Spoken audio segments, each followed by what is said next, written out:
told police he beat a woman to death because God told him to was in a Scott County courtroom today. He walked in separately from the other inmates and was surrounded by extra officers as his lawyer did all the talking. Carolina Buchek has more from the courtroom in the LEX 18 Big Story at 5.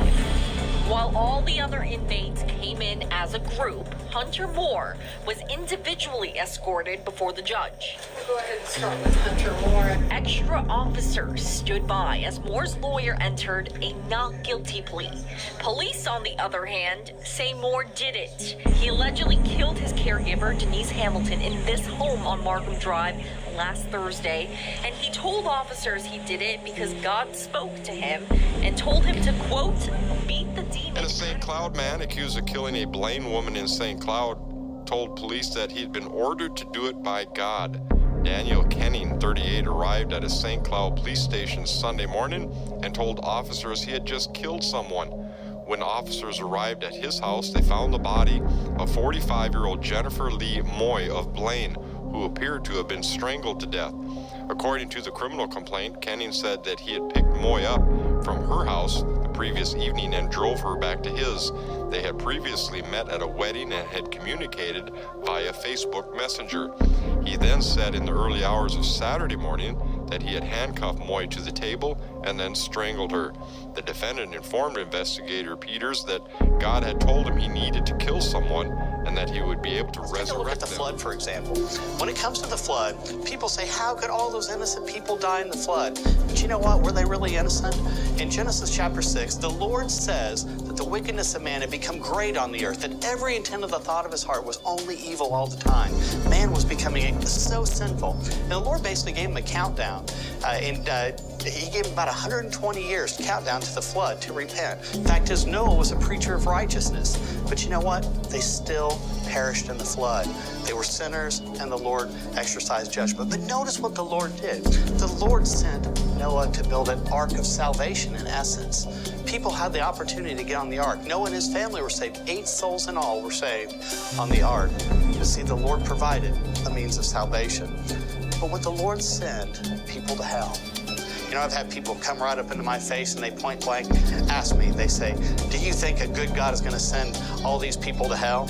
My answer is usually... The day in court is a man from Salem claimed Jesus told him to beat his girlfriend. But police say Christopher Hyler has a history of violence against his victim, who was left hospitalized by his latest attack. 27 First News reporter Jerry Ricciuti was in court when Hyler appeared before the judge. This is a story you'll see only on WKBN 27.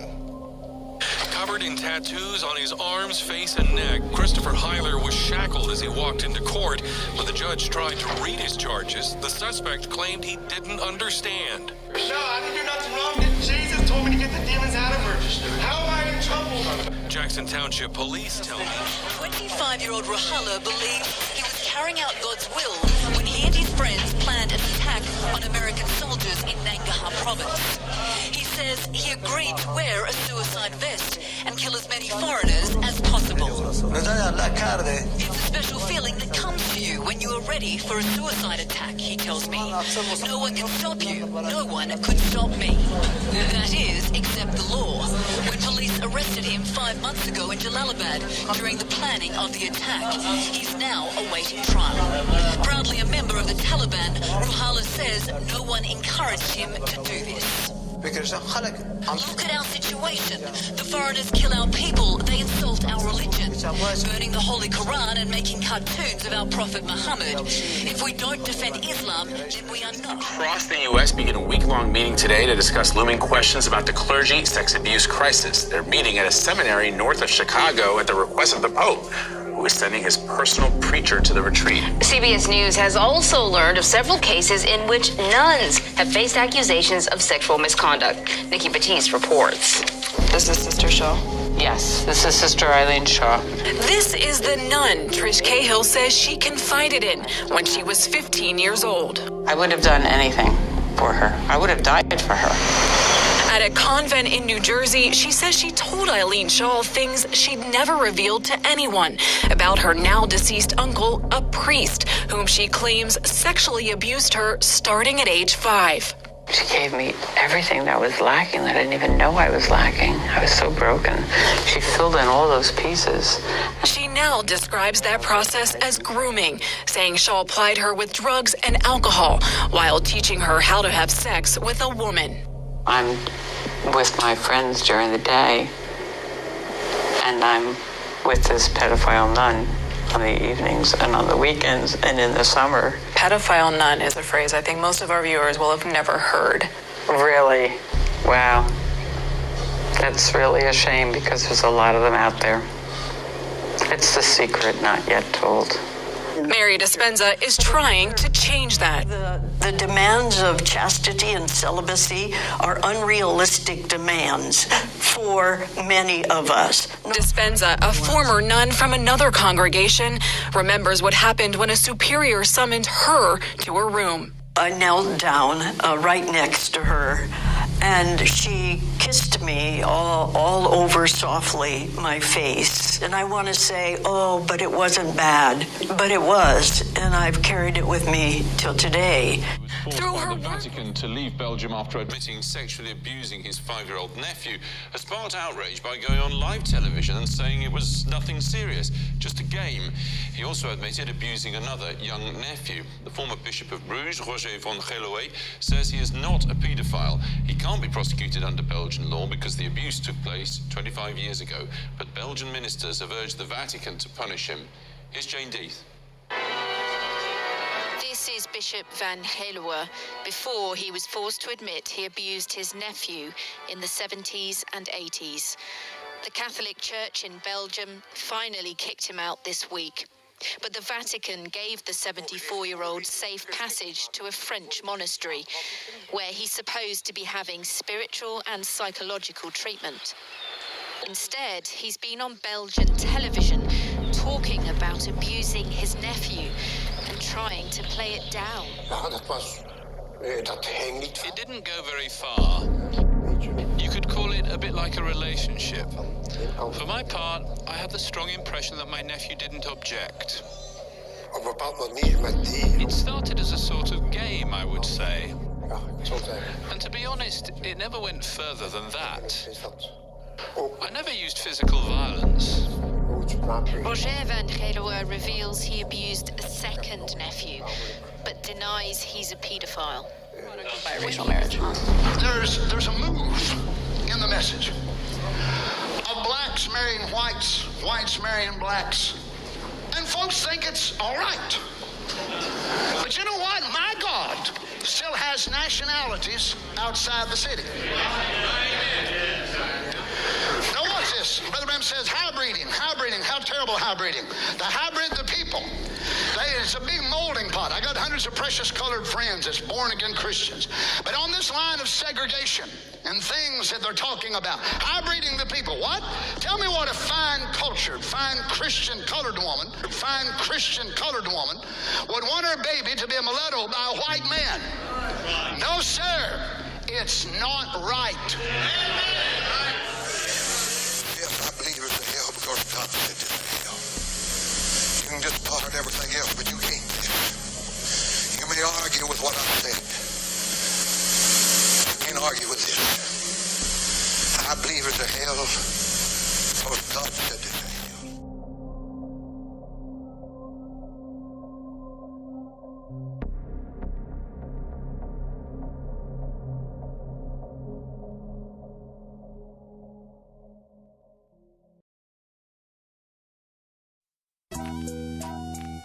Bad motherfucker.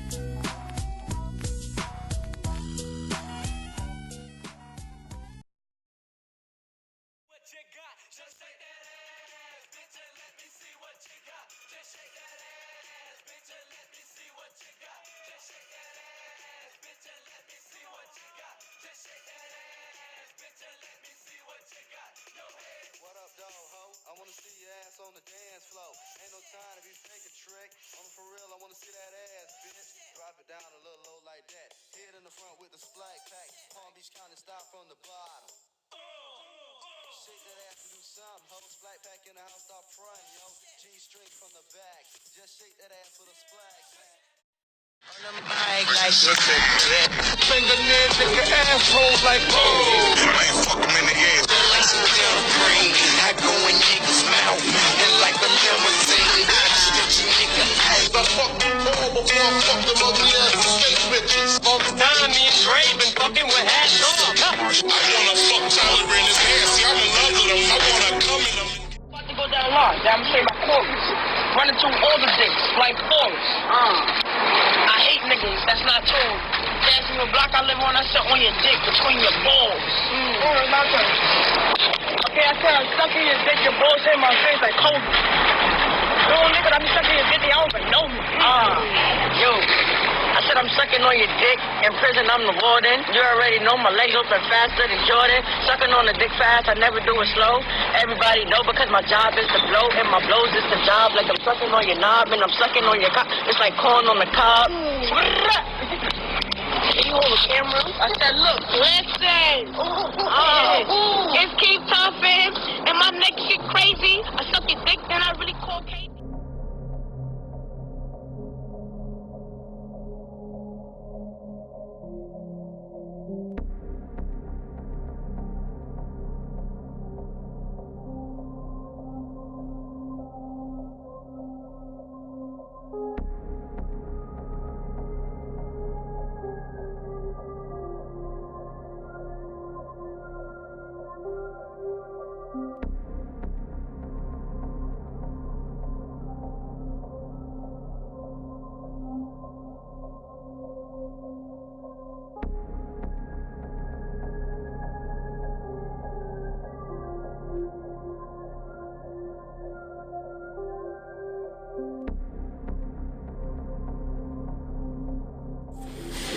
For stealth missions, the Nerf Deploy converts from flashlight mode to blaster mode for the ultimate sneak attack. The Deploy CS6, each sold separately, batteries not included. It's Nerf or nothing.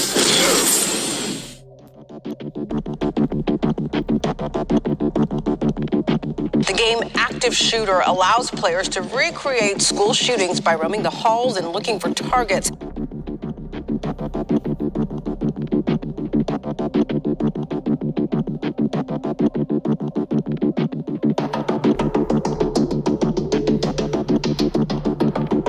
Parents from Parkland say it's not only insensitive, it's inappropriate.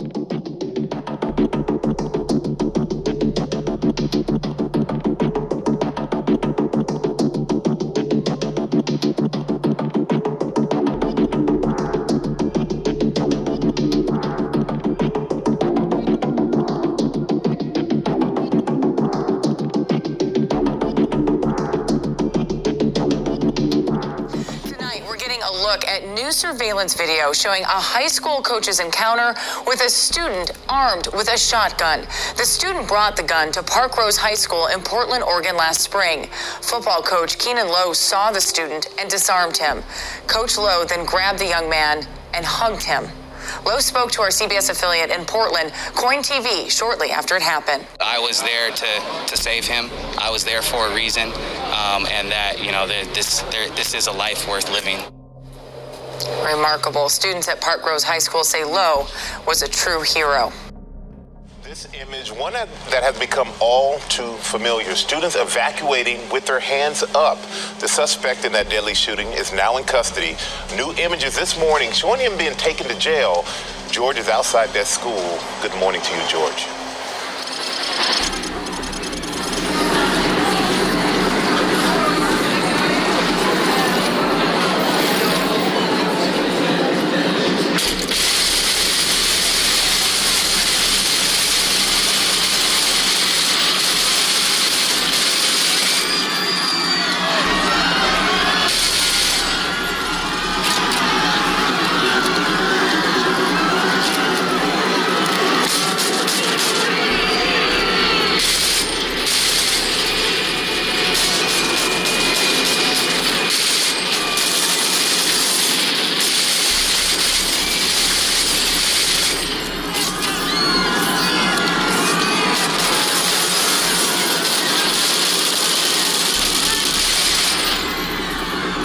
upstairs. Go.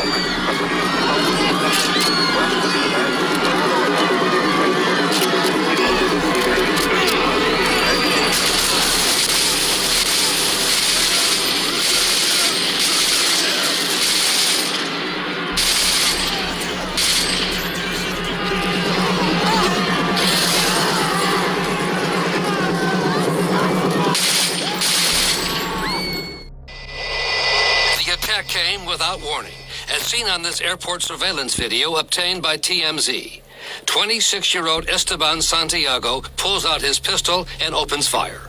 Passengers run for cover as Santiago moves out of camera range through the baggage claim section, where police say he emptied his 9mm semi-automatic handgun and then reloaded once, killing 5 people and injuring 6 more. Tonight, the question is why a man who told the FBI he was hearing voices about ISIS, thought the government had put a chip in his head, was able to keep his gun even after being hospitalized for a mental examination. The gun was taken away from him, but it is given back after he was cleared. A question put to the Broward County Sheriff, Scott Israel. Do you think he should have had that gun? Well, no. There are also questions tonight why FBI agents in Anchorage, Alaska, did not put Santiago on a no-fly list after he showed up.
Seen a storm like this. I'm right here. And I always will be. The new Love's Embrace collection from Kay Jewelers. Now you can surround her with the strength of your love.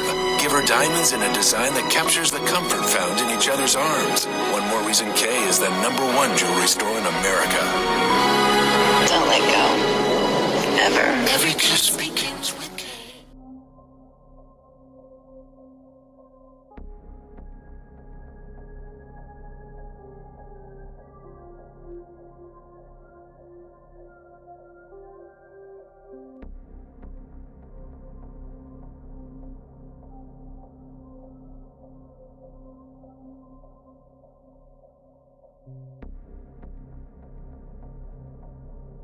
space. No, we did that yesterday. I don't want to do that.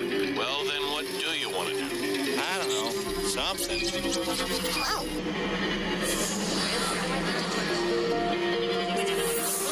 Make a place scream. Jealous because it doesn't sound. Look, I'm tired of this. Alex, make it up. If you can't fool the strong, you have to decide any good.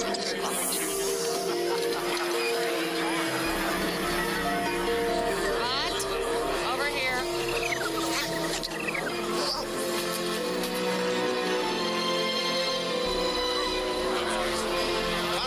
Tunnel. I'm in a tunnel. I can't hear you. There you are. By and large, everything you need to be happy. Your day is very important to us. Hey, drink the bus. Here, take the cup. Hey, take the cup. Please remain stationary. A service bot will be here to assist you momentarily. Stewards? No. Please remain stationary. A service bot will be here to assist you momentarily. Well, figure out something I'm going to eat immediately. TV, video games, bed. It's not a lot of activity. It's hot in Georgia. And all my clothing is restricting and tight. So I just sit in there naked, free as can be, and no one bothers me. Door shut, we're good. I'm just safe. And video games are where I escape. No, he's got it. Oh, God, he's got that one guy that's going to kill me. Oh, no, he's weak. But I'm weak. I'm weak. Oh! I'm going to die. He's down. All right, I got to go in the kitchen and get stuff. All right, I'll be right back.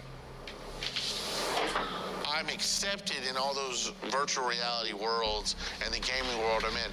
No one sees me. No one sees me. That is my outside. That is my world that I can be the Casey I want to be, but not be judged on my weight. I never would have thought at 34 I'd be living with my father and I'd have no job, have no real money, and just be playing video games all day and eating.